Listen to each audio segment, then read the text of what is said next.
Hello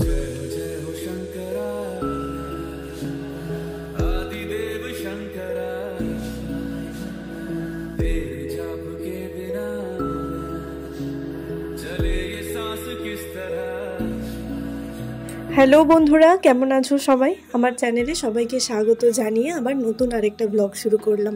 আশা করছি সবাই ভালো আছো, সুস্থ আছো, কিন্তু জানি সবারই মনের অবস্থা খুবই খারাপ, আর আমারও তাই। যখনই এই ঘটনাটার কথা মনে পড়ছে তখনই মেয়ে হিসাবে নিজের মা বোন বান্ধবীদের নিরাপত্তাহীনতার কথা ভাবলেই বুকটা কেঁপে উঠছে। আর জানি না এই ঘটনার সুবিচার ঠিক কতদিনে পাওয়া যাবে। এই ঘটনার জন্য আরও কত সাধারণ মানুষকে কত রকমের অসুবিধায় পড়তে হবে। তো আজকের এই ভিডিওটা গত সোমবারের, মানে শ্রাবণ মাসে যে শেষ সোমবারটা পড়েছিল সেই সোমবার। আমি শ্রাবণ মাসে সাধারণত 3টে সোমবার করি, তো এইবারে তো 4টে সোমবার পড়েছিল। প্রথম 2টো করেছিলাম, মাঝের একটা বাদ ছিল, তারপর শেষেরটা করেছিলাম। আগের বছর অবশ্য প্রেগনেন্সি চলছিল বলে সেই বছর সোমবারগুলো করিনি, মানে উপোসটা করিনি। তো বারণ করেছিল বড়রা সবাই, সেই কারণে উপোসটা করিনি, আবার এই বছর করেছি। কিন্তু এই বছরও সেইভাবে কোথাও জল ঢালতে যাওয়া হয়নি, এই বাড়িতেই প্রত্যেকবার বাবার মাথায় জল ঢেলেছি। তো ওই সোমবারের ভিডিওটাই তোমাদের সাথে আজকে আমি শেয়ার করছি, যে কিভাবে আমি আমার বাবাকে পুজো করেছিলাম আর তার সাথে কি খাওয়া দাওয়া করেছিলাম। সেদিন হয়তো বাবার কাছে এটা চাওয়া হয়নি, তবে আজকে মন থেকে খুব চাইতে ইচ্ছা করছে যে মানুষটার সাথে এইরকম একটা অন্যায় ঘটলো সে যেন ন্যায় বিচার পায়। আর তার সাথে বাবার কাছে এইটাও প্রার্থনা করি যেন পৃথিবী জুড়ে সমস্ত মেয়েরা এই ধরনের মানুষরূপী জানোয়ারের কাছ থেকে নিরাপদ থাকে। যখনই নীলের আসার খবর পেয়েছিলাম তখন থেকেই কিন্তু আমার মনে মনে খুব ইচ্ছা ছিল যে আমার যদি একটা মেয়ে হয়, কিন্তু এখন মনে হয় মেয়ে হয়নি বোধহয় ভালোই হয়েছে। কি জানি মেয়ে হলে তাকে এই ধরনের নরকের কীট থেকে বাঁচিয়ে রাখতে পারতাম কিনা। কাঁদে কোলে বউ হয়েছে গো, হ্যাঁ গো ধান নেবো, এই জ্বালা সহ্য হবে না। বৌমনকে বলে এই জ্বালা সহ্য করতে পারবে না। ঠিক কিছু নেই আর মাথায় ঘোমটা। সোনা বাবা ঘুমাচ্ছিল, সেই ফাঁকে স্নান টান করে পুজো টুজো সেরে নিলাম। আর এখন নীল একটু খেলা করছে, ওর ইতু পিপি এসেছে ওর সাথে খেলা করতে। নীলের পাপা যখন এই খেলনাটা কিনে আনে তখন নীলের এটা একদম পছন্দ হয়নি, দেখে রীতিমতো ভয় পাচ্ছিল। সেই ভিডিওটা করা ছিল কিন্তু সেটা আর শেয়ার করা হয়নি। এখনও যে খুব একটা পছন্দ তাও নয়, তবে হাতে করে একটু চাপড়ে দিলে ওই যে বেজে ওঠে, ওইটা এখন ওর ভালো লেগেছে। আর এই খেলনাটা দেখে ইতুরও খুব ভালো লেগেছে, কি সুন্দর বাজছে। এবার এখন ইতু পিপি নিচ্ছে বলে নীলেরও এটা খুব পছন্দ হয়েছে। বাচ্চাদের মধ্যে এই ব্যাপারটা একটু কমন থাকে, দেখবে যখন যে বাচ্চার একটা কোনো জিনিস পছন্দ হবে তার চারপাশে বসে থাকা বাকি বাচ্চাগুলোরও ঠিক সেই জিনিসটাই পছন্দ হবে।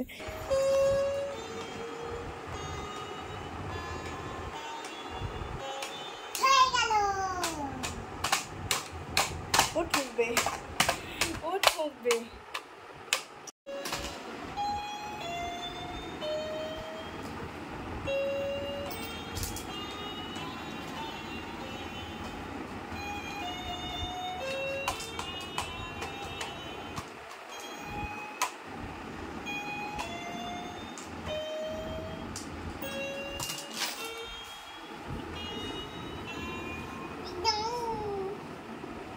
আমার আবার এদিকে একটা পার্সেল এলো, আর এই পার্সেলটা আসতে ডেট পেরিয়ে গিয়েছিল, মানে যে ডেটটা দেওয়া ছিল, যেটা আসার কথা, সেই ডেটটা পেরিয়ে তার পরের দিন এসেছিলো।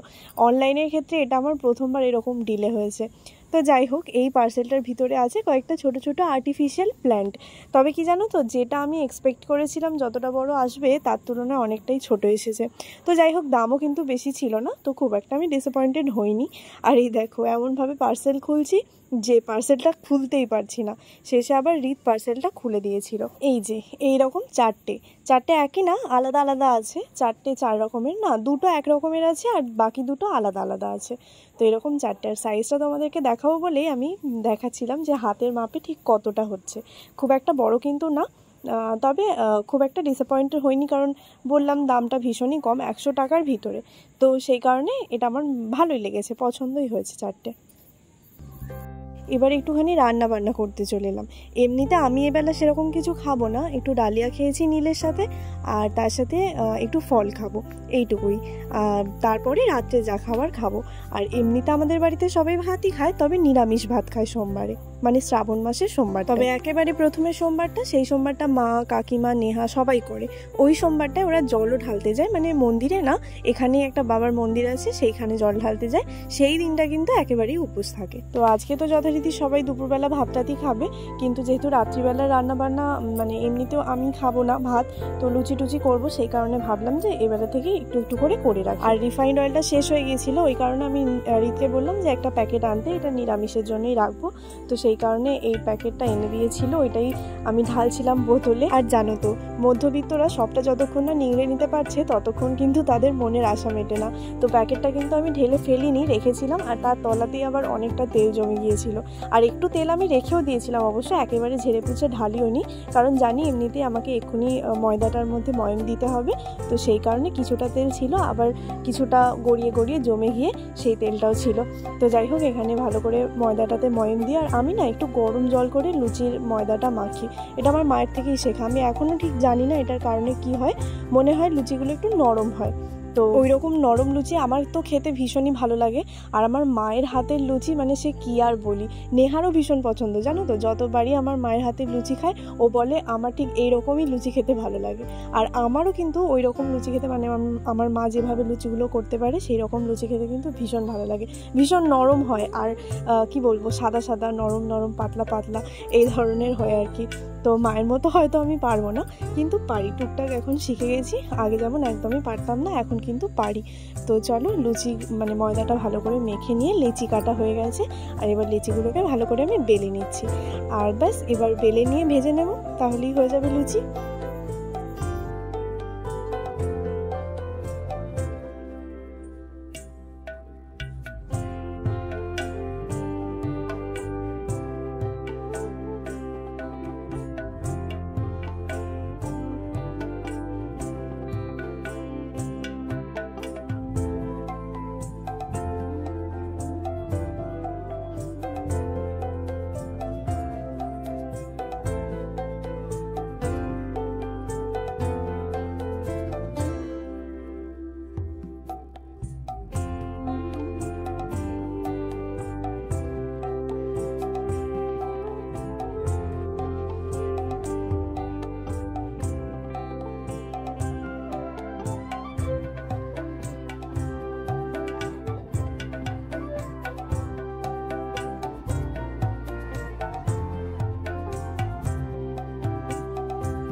লুচি যদি ভাজার সময় সুন্দর করে ফোলে, তাহলে মনের ভিতরে কি সুন্দর একটা ভালো লাগার অনুভূতি হয় না? আমার তো হয় সেটা। লুচিগুলো যখনই ফোলে আমার খুব ভালো লাগে, আবার এক একটা লুচি ফোলে না, তখন মনটা কীরকম লাগে। তো যাই হোক, লুচিগুলো আমি ওদিকে সব ভেজে নিয়েছি। আর এদিকে আমি একটুখানি করব সিমাইয়ের পায়েস, মানে সিমুয়ের পায়েস, ওই যাই হোক যে যেটা বলে, আমরা ওই সিমাই এরকমই কিছু বলি। তো সাদা তেলটা যেটা ছিল তার মধ্যে একটু ভালো করে সিমুইটাকে আগে ভেজে নেব, আর তারপরে দুধ দিয়ে করে নেব। এই সিমুয়ের পায়েসটা কিন্তু খুব একটা তাড়াতাড়ি হওয়া, একটা খুব সিম্পল আর কুইক একটা রেসিপি যাকে বলে, সেই কারণে আমার এইটা খেতে খুব ভালো লাগে। আর একটা মজার বিষয় হলো, প্রেগনেন্সিতে আমার লুচি আর সিমুইয়ের প্রতি যে একটা মানে কীরকম ক্রেভ হতো কি বলবো, তখন থেকে আমার এই লুচি আর সিমুই কম্বিনেশনটার প্রতি একটা আলাদাই, তার আগেও খেয়েছি, কিন্তু প্রেগনেন্সির সময় থেকে যেন আমার একটু বেশিই ভালো লাগে লুচি, সিমুই আর পায়েস, এই দুটো জিনিস। তো ওইদিকে আমার লুচি সিমুই করা হয়ে গেছে। আর এখানে আমি করব চানা ছোলা, আর চানা ছোলাটা করব একটু পনির দিয়ে, যে পনিরটা আমি নিজে বাড়িতে তৈরি করেছি কিন্তু। তো এখানে ছোলাটাকে তো আমি অনেকক্ষণ ভিজিয়ে রেখেছিলাম, প্রায় 6-7 ঘন্টা মতো। আর তারপরে এখন সেদ্ধ করতে প্রেশার কুকারে দিচ্ছি, একটু তেজপাতা দিলাম, নুন দিলাম, এরপরে দিলাম এলাচ আর দারচিনি। তো এটা দিয়ে এবার সেদ্ধ করতে বসিয়ে দেবো। আর এই রান্নাটা কিন্তু আমি রাত্রিবেলা করছি, মানে ওই রান্নাগুলো তো আমি তখন বলেছিলাম বিকালবেলা করেছি, তো মাঝে আর কিছু ভিডিও করা হয়নি, এই রান্নাগুলোরই ভিডিও করেছিলাম। আর চলো এবার তোমাদেরকে দেখাই যে বাড়িতে আমি কেমন পনির তৈরি করেছি। পনির বানানো না খুবই সহজ, এর আগেও আমি একদিন বানিয়েছিলাম, আজকে নিয়ে এটা আমার দ্বিতীয়বার বানানো হয়েছে।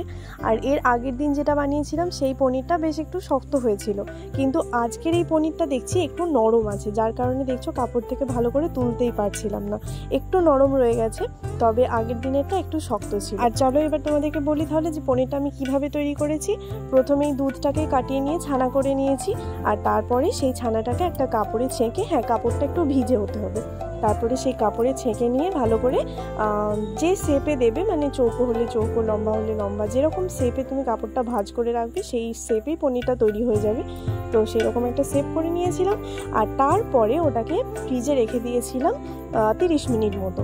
তবে হ্যাঁ, এখানে মেন যেটা পয়েন্ট সেটা হচ্ছে ওই যে কাপড়টা ভাঁজ করলে তার ওপরে কিন্তু বেশ ভালো মতো একটা ওয়েট চাপাতে হবে, তাহলেই বাইন্ডিং হয়ে ছানাটা পনির হয়ে যাবে।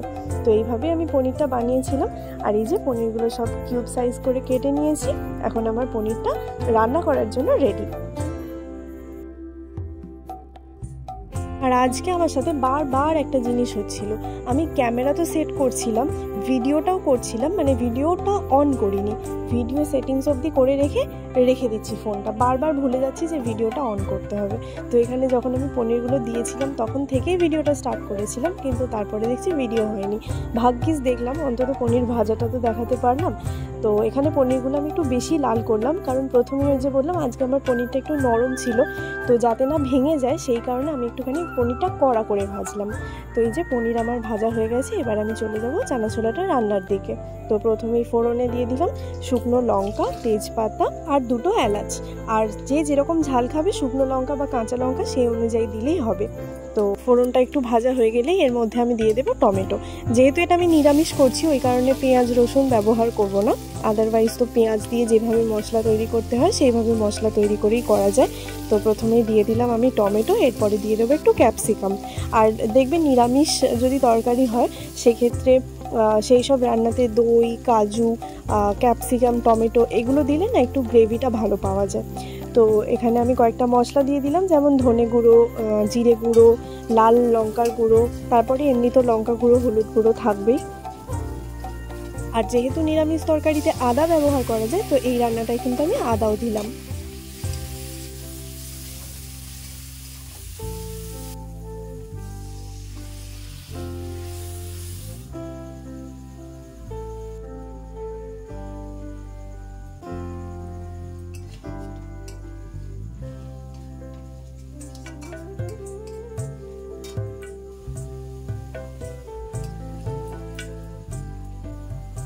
তো মশলাটা আমি এখানে ভালো করে কষিয়ে নিচ্ছি, আর দেখো একটু একটু তেলও ছেড়ে গেছে। এবার আমি এর মধ্যে দিয়ে দিলাম নুন। আর যেহেতু শুরুতেই পেঁয়াজ দিইনি, পেঁয়াজ দিলে একেবারে প্রথমেই নুন দিই, কিন্তু যেহেতু পেঁয়াজ দিইনি তাই নুনটা আমার দিতে দেরি হয়ে গেল।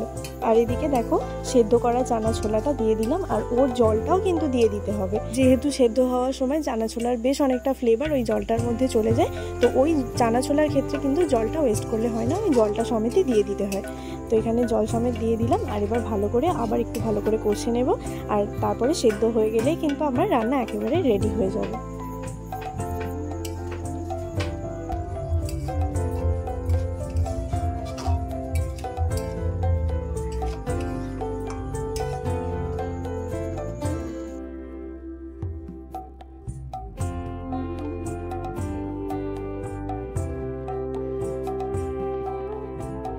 কি বলছো, কেমন হয়েছে রান্নাটা?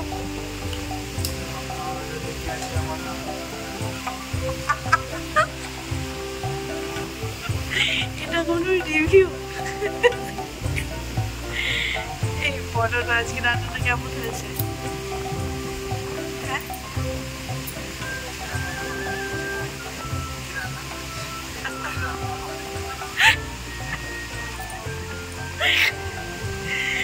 এই যে আমাদের সোনা বাবাটা ঘুমিয়ে পড়েছে, ওর পাপা ওকে ঘুম পাড়িয়ে দিয়েছে। আর ওই যে ওইটা দেখতে পাওয়া যাচ্ছে না, ওটা দেখে কিন্তু কেউ হেসে না, আমি রেখেছি ওইখানে, মানে ওটা আমি শুকনো করতে রেখেছি, ওটা ধুয়ে দিয়েছিলাম, ওটা শুকনো করতে ওইখানেই রেখে দিয়েছি।